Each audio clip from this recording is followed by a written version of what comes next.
Good morning दोस्तों। सुबह की गर्मा गर्म चाय के साथ मैं हूं आपका दोस्त ऋतुराज। नया दिन है, नई सुबह है, तो नई जानकारियां भी होनी चाहिए। करंट अफेयर्स के साथ, डेली का करंट अफेयर्स के साथ मैं आपके लिए लेकर आया हूं क्विज।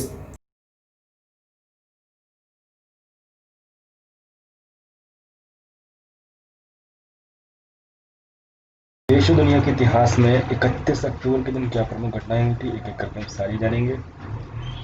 31 अक्टूबर के दिन सन 1875 में भारत के स्वतंत्रता संग्राम सेनानी एवं स्वतंत्र भारत के प्रथम गृह मंत्री सरदार वल्लभ भाई पटेल जी का जन्म हुआ था। इनके बारे में हम डिटेल में थोड़ा सा जानेंगे इस स्लाइड के बाद में। सन 1914 में ब्रिटेन तथा फ्रांस ने तुर्की के खिलाफ युद्ध की घोषणा की थी। सन 1984 में भारत के तत्कालीन प्रधानमंत्री इंदिरा गांधी की उनके ही अंगरक्षकों ने गोली मारकर हत्या कर दी थी।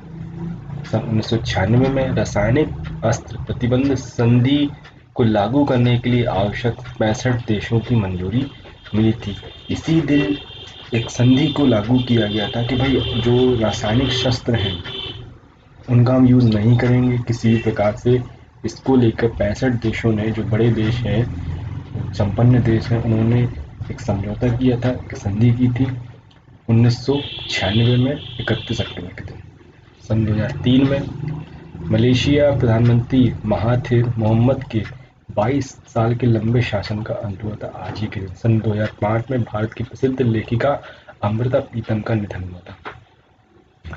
तो चलिए जान लेते हैं राष्ट्रीय एकता दिवस के बारे में। राष्ट्रीय एकता दिवस, नेशनल यूनिटी डे, 31 अक्टूबर को सरदार वल्लभ भाई पटेल की जयंती मनाई जाती है। और भारत के लौह पुरुष सरदार वल्लभ भाई पटेल की जयंती को ही चिन्हित करने के लिए सन 2014 से हर साल 31 अक्टूबर को नेशनल यूनिटी दिवस या फिर उसको राष्ट्रीय एकता दिवस भी बोला जाता है, मनाया जाता है। इस वर्ष स्वतंत्रता संग्राम सेनानी वल्लभ भाई पटेल की 144वीं जयंती है। इस साल 2020 को 31 अक्टूबर को 144वीं जयंती हम मना रहे हैं। सरदार वल्लभ भाई पटेल ने 565 रियासतों का विलय कर भारत को एक राष्ट्र बनाया था। जब भारत आज़ाद होने को था उस टाइम पे हमारा जो भारत था अलग अलग रियासतों, छोटी बड़ी रियासतों में टूटा हुआ था। कहीं निज़ाम थे, कहीं जम्मू कश्मीर अलग था और भोपाल प्रदेश अलग था। यूपी में भी कई रियासतें थी और दक्षिण भारत में भी ऐसी बहुत सी रियासत थी। मतलब कहने का मतलब ये है कि उस समय भारत हमारा लगभग 565 रियासतों में टूटा हुआ था, अलग अलग स्टेट थे वहाँ पर। तब सरदार वल्लभ भाई पटेल जी ने सभी से जाकर मिलकर उनको मनाया कि भाई आप हमारे एक राष्ट्र के अंदर जो हम एक यूनिटी बनाने वाले हैं, भारत बनाने वाले हैं, उसमें आप सम्मिलित होइए। ऐसा करके उन्होंने सभी रियासतों को मिलाकर एक अखंड भारत का निर्माण करने में बहुत बड़ा योगदान दिया। और आज हम जो भारत देख रहे हैं ये उन्हीं की देन है। यही कारण है कि सरदार वल्लभ भाई पटेल की जयंती के मौके पर राष्ट्रीय एकता दिवस मनाया जाता है, क्योंकि इन्होंने सभी को एकत्रित करके हमारी यूनिटी को मजबूत किया था, हमारी एकता बढ़ाई थी। सरदार वल्लभ भाई पटेल की स्मृति में भारत सरकार ने गुजरात में नर्मदा नदी के पास भारत के लौह पुरुष की एक विशाल मूर्ति का निर्माण कराया है, जो कि दुनिया की सबसे बड़ी स्टैचू के नाम से जानी जाती है। तो चलिए स्टार्ट करते हैं, वापस अपने करंट अफेयर्स क्विज पे आते हैं। क्वेश्चन है यहाँ पे, हाल ही में राज्य के पूर्व मुख्यमंत्री और राज्य के दिग्गज नेता केशुभाई पटेल का निधन हो गया। आपको बताना है वो किस राज्य से संबंधित थे। ऑप्शन है आपको कर्नाटक, गुजरात, राजस्थान या फिर पंजाब। हाल ही में राज्य के पूर्व मुख्यमंत्री, किस राज्य के पूर्व मुख्यमंत्री और राज्य के दिग्गज नेता केशुभाई पटेल जी का निधन हुआ है हाल ही में। दोस्तों आपसे निवेदन है कि अगर आपने अभी तक मेरे चैनल को सब्सक्राइब नहीं किया है तो प्लीज़ इसे सब्सक्राइब करिए, जिससे आपको आने वाले समय में मेरे नेक्स्ट वीडियो की नोटिफिकेशन मिलते हैं। हमारी क्लास रोज़ सुबह 5 से 6 के बीच में रेगुलर होती है। आप अगर इस चैनल को सब्सक्राइब करेंगे और साथ ही साथ बेल आइकन को क्लिक करेंगे तो आपको इसकी नोटिफिकेशन रेगुलरली मिलते रहेंगे, जिससे कि आपको किसी प्रकार की कोई परेशानी नहीं होने वाली है। आपको डेली के करंट अफेयर्स के क्विज आपको मिलते रहेंगे और कुछ आर्टिकल्स जो मैं लेकर आता हूँ आपके लिए विशेष तौर से चुनकर। चलिए इसका आंसर दीजिए। हाल ही में किस राज्य के पूर्व मुख्यमंत्री और राज्य के दिग्गज नेता केशुभाई पटेल जी का निधन हो गया है। चलिए, इसका आंसर है गुजरात। गुजरात के पूर्व मुख्यमंत्री केशुभाई पटेल का निधन हो गया है। वे 92 वर्ष के थे। वे गुजरात के 2 बार मुख्यमंत्री रहे हैं। इसके अलावा केशुभाई पटेल गुजरात के उप मुख्यमंत्री का पद भी संभाल चुके हैं। केशुभाई पटेल का जन्म जूनागढ़ में 24 जुलाई सन 1928 को हुआ था। वे काफ़ी कम उम्र में ही राष्ट्रीय स्वयंसेवक संघ ज्वाइन कर लिए थे। केशुभाई पटेल ने सन 2012 में बीजेपी छोड़ दी और अपनी नई पार्टी गुजरात परिवर्तन पार्टी बनाई थी। हालांकि साल 2014 में केशुभाई पटेल ने अपनी पार्टी का विलय कर फिर से बीजेपी में शामिल हो गए थे। तो यहाँ पर हमको काफ़ी चीज़ क्या मिल गई है कि वो 92 वर्ष के थे और बहुत कम उम्र में स्वयंसेवक संघ को इन्होंने ज्वाइन कर लिया था, जिसको आरएसएस बोला जाता है। और सन 2012 में उन्होंने बीजेपी छोड़ के एक नई पार्टी की स्थापना की थी, जिसका नाम था गुजरात परिवर्तन पार्टी। परंतु कुछ समय के बाद ही, 2 साल के बाद ही, सन 2014 में ये वापस बीजेपी में शामिल हो गए थे। हाल ही में किस देश ने मध्य एशियाई देशों में प्राथमिकता वाली विकास परियोजनाओं के लिए 1 अरब अमेरिकी डॉलर की आर्थिक सहायता देने की घोषणा की है? चलिए, इसका आंसर दीजिए। हाल ही में किस देश ने मध्य एशियाई देशों में प्राथमिकता वाली विकास परियोजनाओं के लिए 1 अरब अमेरिकी डॉलर की आर्थिक सहायता देने की घोषणा की है? ऑप्शन है आपके पास नेपाल, पाकिस्तान, भारत एवं बांग्लादेश। चलिए, इसका आंसर दीजिए आप मुझे कमेंट में, क्या रहने वाला है। दोस्तों, अगर आपको ये वीडियो पसंद आए तो प्लीज़ लाइक ज़रूर करिए, जिससे कि मुझे भी अच्छा लगेगा और मैं इसमें भी कुछ इम्प्रूवमेंट करना चाहूँगा। और साथ ही साथ में आप ये चीज़ मुझे कमेंट में बताइए कि अगर आप कुछ चेंजेस लाना चाहते हैं, आप चाहते हैं कि कुछ इसमें इम्प्रूवमेंट किए जाए, वीडियोज़ में कुछ नए टॉपिक ऐड किए जाएँ, तो आप मुझे बताइए, मैं ज़रूर इस चीज़ को देखूँगा। चलिए, इसका आंसर दीजिए। हाल ही में किस देश ने मध्य एशियाई देशों में प्राथमिकता वाली विकास परियोजनाओं के लिए 1 अरब अमेरिकी डॉलर की सहायता देने की घोषणा की है? नेपाल, पाकिस्तान, भारत या फिर बांग्लादेश।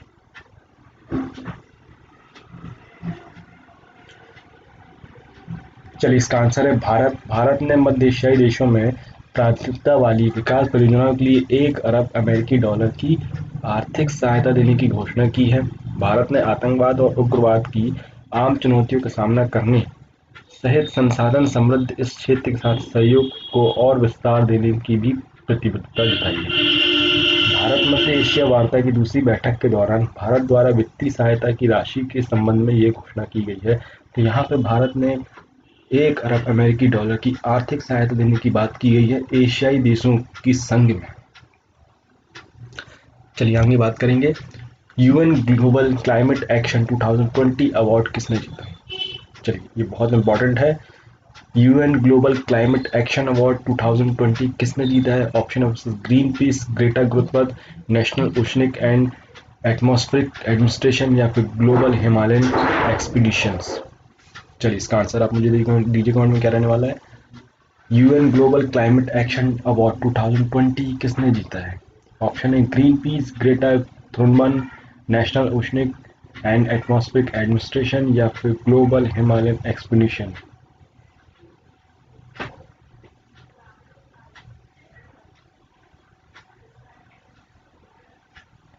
चलिए, इसका आंसर है ग्लोबल हिमालयन एक्सपीडिशन।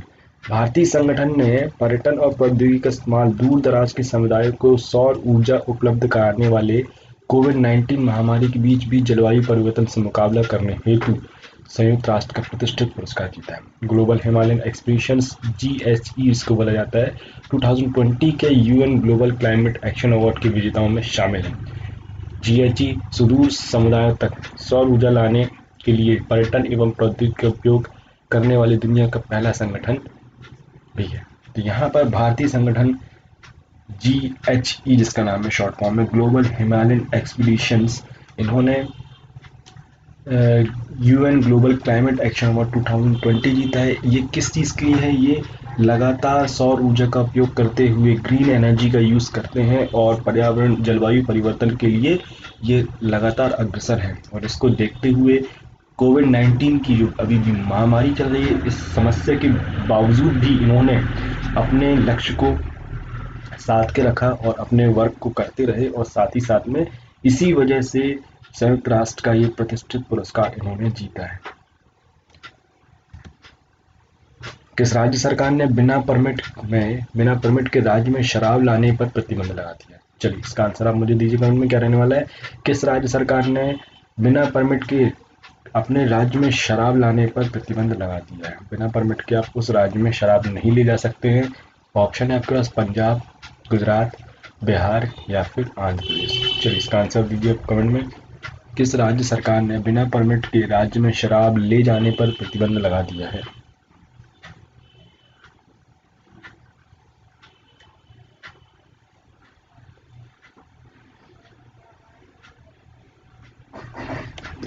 चलिए इसका आंसर है आंध्र प्रदेश। आंध्र प्रदेश सरकार ने राजस्व का नुकसान रोकने के प्रयास के तहत एक आदेश जारी करके बिना आबकारी शुल्क एक्साइज ड्यूटी के भुगतान के अन्य राज्यों से शराब के परिवहन पर रोक लगा थी। यह पिछले साल अक्टूबर में जारी एक सरकारी आदेश की जगह लेगा, जिसमें प्रत्येक व्यक्ति को परमिट या लाइसेंस के बिना 3 बोतल शराब रखने की अनुमति दी थी। अब यहाँ तक यह व्यक्तिगत उपयोग के लिए भी कोई राज्य के बाहर से शराब नहीं ला सकता है। सरकार के संज्ञान में आया कि कई मामलों में राज्य के बाहर से शराब सीमा शुल्क, अन्य शुल्क आदि के भुगतान के बिना आंध्र प्रदेश में लाई जा रही थी। इसको देखते हुए राजस्व का लगातार नुकसान हो रहा था आंध्र प्रदेश को। यहाँ पर इन्होंने एक नया ऑडिट जारी किया, एक नया नियम निकाला और कानून बनाया यहाँ पे कि भाई बिना किसी भी शुल्क, एक्साइज ड्यूटी के, आबकारी शुल्क के आप किसी दूसरे स्टेट से आंध्र प्रदेश में शराब नहीं ला सकते। पहले क्या था, पहले एक व्यक्ति को व्यक्तिगत तौर पर 3 बोतल शराब रखने की अनुमति थी। उस आदेश को यहाँ पे प्रतिस्थापित कर दिया गया है। अब कोई भी व्यक्ति कितनी भी बोतल नहीं लेके आ सकता है, उसके लिए आपको एक्साइज ड्यूटी देनी पड़ेगी, उसका भुगतान करना पड़ेगा। किस देश ने हाल ही में भारतीय नौसेना को F-18 नौसैनिक लड़ाकू जेट देने की पेशकश की है? ऑप्शन है आपके पास चीन, अमेरिका, पाकिस्तान या फिर नेपाल। चलिए, किस देश ने हाल ही में भारतीय नौसेना को F-18 नौसैनिक लड़ाकू विमान देने की घोषणा की है? सॉरी, विमान की बात कर दी है मैंने। नौसैनिक लड़ाकू जो बोट्स हैं उनको देने की बात यहाँ पे की गई है।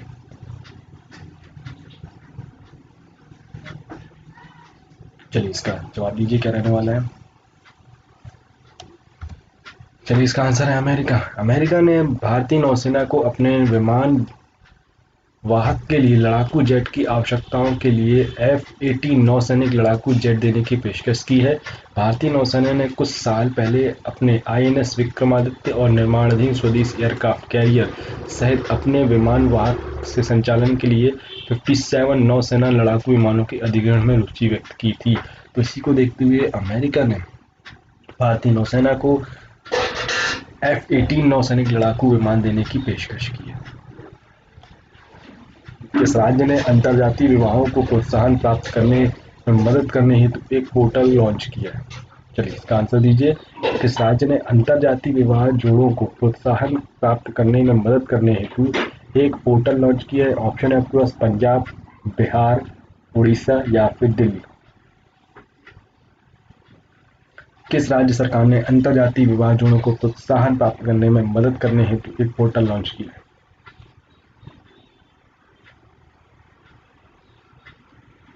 चलिए इसका आंसर है उड़ीसा। उड़ीसा सरकार ने अंतर्जातीय विवाहित जोड़ों को प्रोत्साहन प्राप्त करने में मदद करने हेतु एक पोर्टल लॉन्च किया है। उड़ीसा के मुख्यमंत्री नवीन पटनायक। चलिए हमको एक और काम की चीज क्या मिल गई। उड़ीसा के मुख्यमंत्री कौन है? नवीन पटनायक है। ने सुमंगल वेब पोर्टल, चलिए एक काम की चीज और मिल गई। ये जो पोर्टल है इसका नाम क्या है? सुमंगल वेब पोर्टल लॉन्च किया है, जो अंतर्जातीय जोड़ों को आवेदन के 60 दिन में प्रोत्साहन राशि दिलाने में मदद करेगा। उन्होंने ऐसे जोड़ों के लिए भी प्रोत्साहन राशि 1 लाख रुपए से बढ़ाकर 2.5 लाख करने की घोषणा भी कर दी है। यहाँ पे अंतर्जातीय विवाह से मतलब यहाँ पे कि एक जाति का व्यक्ति अगर दूसरी जाति की युवती के साथ विवाह करता है, या एक जाति के व्यक्ति मतलब महिला जो है या लड़की जो है किसी दूसरी जाति के पुरुष के साथ विवाह करती है, तो उनको प्रोत्साहन के लिए 1 लाख रुपए देने का प्रावधान था पहले। अब इसको बढ़ाकर 2.5 लाख रुपए कर दिया गया है। और साथ ही साथ में इसको आसानी से आप कर सकें इसके लिए एक सुमंगल वेब पोर्टल लॉन्च किया गया है, जिसमें आप आसानी से इस पर आवेदन कर सकते हैं। और 60 दिन के अंदर आपको प्रोत्साहन राशि दिलाने में ये मदद भी करेगी। दवा निर्माता कंपनी सैनोफी और ग्लैक्सोस्मिथक्लाइन जीएसके जिसको बोला जाता है ने अपने संभावित कोविड-19 टीके की कितनी करोड़ खुराक कोवैक्स केंद्र को देने की सहमति जताई है। चलिए ऑप्शन है आपके पास 20 करोड़ खुराक, 10 करोड़ खुराक, 12 करोड़ या फिर 30 करोड़। दवा निर्माता कंपनी सैनोफी और ग्लैक्सोस्मिथक्लाइन जीएसके ने अपने संभावित कोविड-19 टीके की कितने करोड़ खुराक कोवैक्स केंद्र को देने में सहमति जताई है। चलिए इसका आंसर है 20 करोड़ खुराक। दवा निर्माता कंपनी सैनोफी और ग्लैक्सोस्मिथक्लाइन ने अपने संभावित कोविड-19 टीकों को 20 करोड़ खुराक कोवैक्स केंद्र को देने पर सहमति जताई है। कंपनी की वैक्सीन का ह्यूमन ट्रायल चल रहा है और आने वाले कुछ महीनों में इसको तैयार करने की उम्मीद जताई जा रही है। मीडिया रिपोर्ट के मुताबिक सैनोफी जीएसके के टीके का परीक्षण अभी शुरुआती चरण में है। इसके परिणाम दिसंबर की शुरुआत में आने की संभावना भी है। विश्व स्ट्रोक दिवस निम्न में से किस दिन मनाया जाता है। चलिए इसका आंसर दीजिए आप। विश्व स्ट्रोक दिवस निम्न में से किस दिन मनाया जाता है। ऑप्शन है आपका 15 जनवरी, 29 अक्टूबर, 10 सितंबर या फिर 20 मार्च। विश्व स्ट्रोक दिवस निम्न में से किस दिन मनाया जाता है।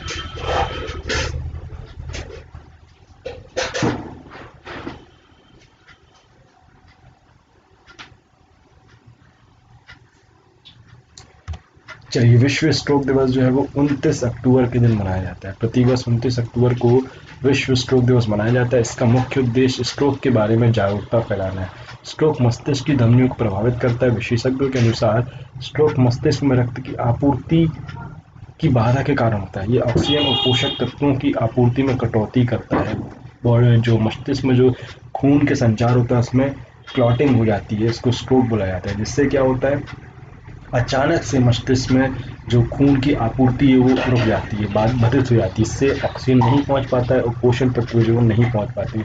इससे बहुत सी बीमारियां हो सकती हैं कि मस्तिष्क है, मस्तिष्क में स्ट्रोक की वजह से आप कुछ भी हो सकता है आपको पैरालिसिस हो जाए या फिर कुछ भी हो सकता है। कोई अंग काम करना बंद कर दे, सुनाई देना बंद कर दे, दिखाई देना बंद कर दे, या आप क्या बोलते हैं कोमा में चले आए। ये सारी चीज़ें हो सकती हैं स्ट्रोक की वजह से। ये क्योंकि इसीलिए ये बहुत जटिल बीमारी है और इसको देखते हुए ही 29 अक्टूबर को विश्व स्ट्रोक दिवस मनाया 29 अक्टूबर को विश्व स्ट्रोक दिवस मनाया जाता है। इसके बारे में विशेष क्या बोलते हैं जागरूकता फैलाने के लिए। हाल ही में कौन सब्जियों के लिए न्यूनतम समर्थन मूल्य तय करने वाला भारत का पहला राज्य बन गया। चलिए इसका आंसर दीजिए। पंजाब, कर्नाटक, केरल या फिर उत्तर प्रदेश। हाल ही में कौन सब्जियों के लिए न्यूनतम समर्थन मूल्य तय करने वाला भारत का पहला राज्य बन गया है। चलिए दीजिए इसका आंसर।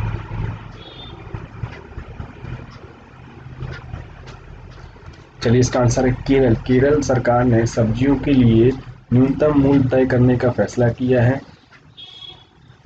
इसी के साथ ही केरल सब्जियों के लिए न्यूनतम समर्थन मूल्य एमएसपी जिसको बोला जाएगा तय करने वाला भारत का पहला राज्य बन गया है। सब्जियों के यह न्यूनतम या आधारभूत उनकी उत्पादन लागत से 20% अधिक होगा। बस सिर्फ इतना ही किया गया है कि भाई आप जो किसान जो है जो भी अगर सब्जी का उत्पादन कर रहा है, जितना भी उसने कॉस्ट लगाया है तो उससे सिर्फ अधिक से अधिक 20% तक का ही यहाँ पर उसको मूल्य दिया जाएगा और बिचौलिए जो हैं उनको यहाँ पर कम किया गया है। इसी को देखते हुए यहाँ पर समर्थन मूल्य फिक्स कर दिया है कि भाई मान लीजिए आप कोई सब्जी जो है 100 रुपये में आपका प्रोडक्शन कॉस्ट लग रहा है और आप 100 रुपये तक का आपका टोटल कॉस्ट लग रहा है इसको उगाने में, तो जो सरकार जो है समर्थन मूल्य उसने फिक्स कर दिया है 120 रुपये।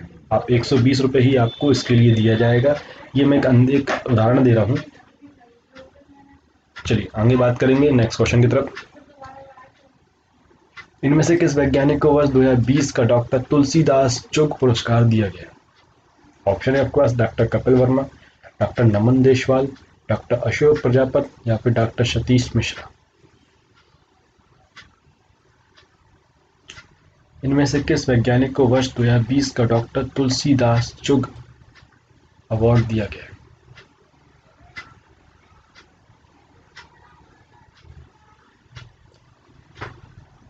चलिए, इसका आंसर है डॉक्टर सतीश मिश्रा। राष्ट्रीय आयुर्विज्ञान अकादमी की ओरेशंस एड अवार्ड्स कमेटी ने doctor Satish Mishra, principal scientist division of the molecular parasitology and immunology CSIR Lucknow को वर्ष 2020 के डॉक्टर तुलसीदास चुग पुरस्कार से चुना गया है। यह अवार्ड डॉक्टर सतीश को मलेरिया परजीवी के जीवन चक्र की जटिल प्रक्रिया को समझने के लिए दिए गए शोध के लिए दिया गया है। दोस्तों, ये तो हो गया हमारा आज का करंट अफेयर्स की हमने क्विज देख ली। अब कुछ आर्टिकल्स और देख लेते हैं जो कि बहुत इंपॉर्टेंट है। इसरो 7 नवंबर को अर्थ ऑब्जर्वेशन सैटेलाइट EOS-01 और 9 कस्टम सैटेलाइट लॉन्च करेगा। भारतीय अंतरिक्ष अनुसंधान इसरो आने वाली 7 नवंबर 2020 को आंध्र प्रदेश के श्रीहरिकोटा स्थित सतीश धवन अंतरिक्ष केंद्र से PSLV C-49 में प्राथमिक उपग्रह के तौर पर अर्थ ऑब्जर्वेशन सैटेलाइट EOS-01 और 9 कस्टम सैटेलाइट्स का प्रक्षेपण करेगा। कोविड-19 लॉकडाउन के मार्च महीने में लागू होने के बाद इसरो का यह पहला प्रक्षेपण है। इसरो के अध्यक्ष के सिवन ने जून महीने में सूचित किया था कि इस साल लॉन्च होने वाले कम से कम 10 अंतरिक्ष अभियान लॉकडाउन के कारण गड़बड़ा गए हैं। अब इसके बारे में कुछ विशेषताएं देख लेते हैं। EOS-01 सैटेलाइट एक अर्थ ऑब्जर्वेशन सैटेलाइट है जिसका उद्देश्य कृषि और वानिकी और आपदा प्रबंधन में अनुप्रयोग का समर्थन करना है। इसरो अपने इस प्राथमिक उपग्रह के साथ new space India limited NSIL के साथ एक वाणिज्यिक समझौते के तहत 9 कस्टमर सैटेलाइट भी लॉन्च करेगा।